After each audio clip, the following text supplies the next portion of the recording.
जानकारियां आपसे लेंगे।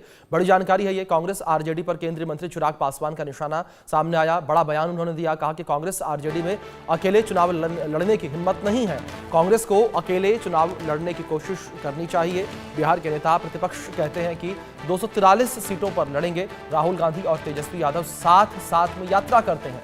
केंद्रीय मंत्री चिराग पासवान ने पटना में CWC की बैठक पर कहा कि मुझे खुशी है कि CWC को बिहार पटना की याद आई है। पटना में CWC की आखिरी बैठक कब हुई थी? ये फिर से वही दबाव की राजनीति है जिसके तहत बिहार के नेता प्रतिपक्ष कहते हैं कि वो 243 सीटों पर चुनाव लड़ेंगे। राहुल गांधी बिहार आते हैं और अपने पूरे दौरे में तेजस्वी यादव के साथ यात्रा करते हैं। फिर भी इस तरीके से ये बयानबाजियां जो है वो देखने को मिलती हैं। हमारे सहयोगी रितेश लगातार बने हुए हैं। रितेश, जिस तरीके से पहले भी हम इन तमाम मुद्दों को लेकर बात कर रहे थे, एक बार फिर से वही बात निकलकर सामने आई जिस तरीके से चिराग पासवान ने हमला बोला है महागठबंधन के ऊपर, क्योंकि जो बयान तेजस्वी यादव का निकलकर सामने आया था रितेश, उसको लेकर चर्चा काफी ज्यादा होती हुई नजर आ रही है जब उन्होंने कहा कि हम 243 सीटों पर अकेले चुनाव लड़ेंगे। एक बार फिर से सवाल दोहराएंगे?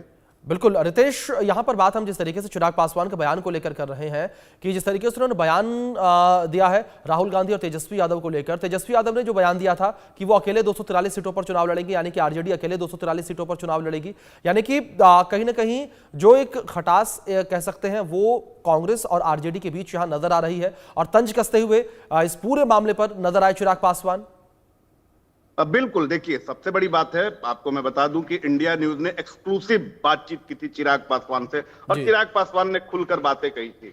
उन्होंने कहा कि ना आरजेडी में हिम्मत है ना कांग्रेस में हिम्मत है कि वो बिहार में अकेले चुनाव लड़ ले, और उन्होंने इस बात को भी स्वीकार किया कि 2020 में उन्होंने जेडीयू के खिलाफ और बीजेपी के कुछ उम्मीदवारों के खिलाफ जिस तरह से उम्मीदवारों को दिया था, उसी की वजह से बिहार में अगर आरजेडी इतनी मजबूत हुई तो उसके पीछे की वजह चिराग पासवान है। ये खुले तौर पर इंडिया न्यूज में चिराग पासवान ने इसे स्वीकार किया था।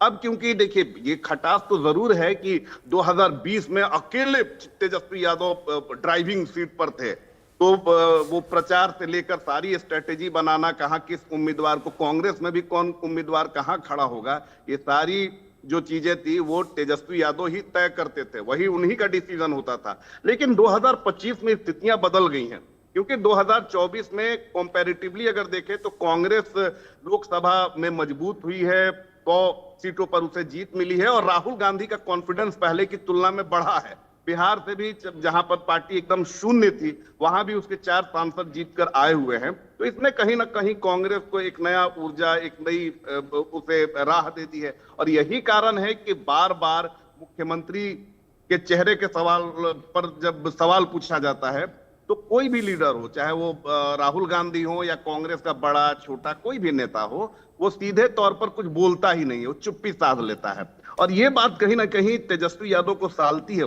तेजस्वी यादव को ये पता है कि मुख्यमंत्री के उम्मीदवार वही हैं, लेकिन कांग्रेस नेताओं का नहीं बोलना एक मैसेज दे जाता है कि बिहार में कांग्रेस जो है वो मजबूत है। बिहार में ऐसा नहीं है कि जो लालू यादव कहेंगे, जो आरजेडी कहेगी वही कांग्रेस मानेगी। तो ये चीज जो है वो आरजेडी नेताओं को कहीं ना कहीं सालती है, वो कहीं ना कहीं उन्हें परेशान करती है।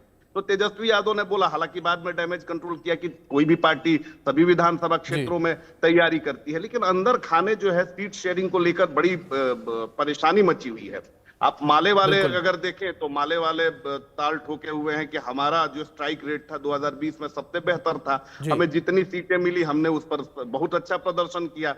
और कांग्रेस पर सवाल उठ रहा है कि 70 सीटें आपको दी गई, आप 20 सीट भी नहीं जीत सके, और किस लिहाज से आप भाई 70 सीट मांग रहे हैं। उधर जो मुकेश सहनी है वो 60 सीटों की मांग पर अड़े हुए हैं, कह रहे हैं कि हमको डिप्टी सीएम भी बनाइए। इधर कांग्रेस के भी नेता जो है वो कह रहे हैं कि हम मजबूत धड़े हैं महागठबंधन के, तो एक डिप्टी सीएम हमारा भी होना चाहिए। यानी टिकट बंटवारे के पहले जो एक खींचतान होती है वो महागठबंधन में दिख रही है। दूसरी तरफ अगर एनडीए, बिल्कुल रितेश, जाहिर तौर पर एक खींचतान लगातार जो है देखने को मिल रही है समय समय पर, जिस तरीके से बयान निकलकर सामने आए हैं। और कांग्रेस बिहार अध्यक्ष जिस तरीके से एक समय कहा भी था इंडिया न्यूज के ही मंच पर कि तेजस्वी यादव के चेहरे पर हम चुनाव लड़ेंगे बिहार में, लेकिन इस बीच जिस तरीके से पूरी खटपट नजर आ रही है, उठापटक नजर आ रही है, देखने वाली बात यहाँ पर यह होगी कि कैसे चुनाव बिहार में महागठबंधन लड़ता है और एनडीए लड़ती है। फिलहाल बहुत शुक्रिया जुड़ने के लिए और अपडेट्स के लिए।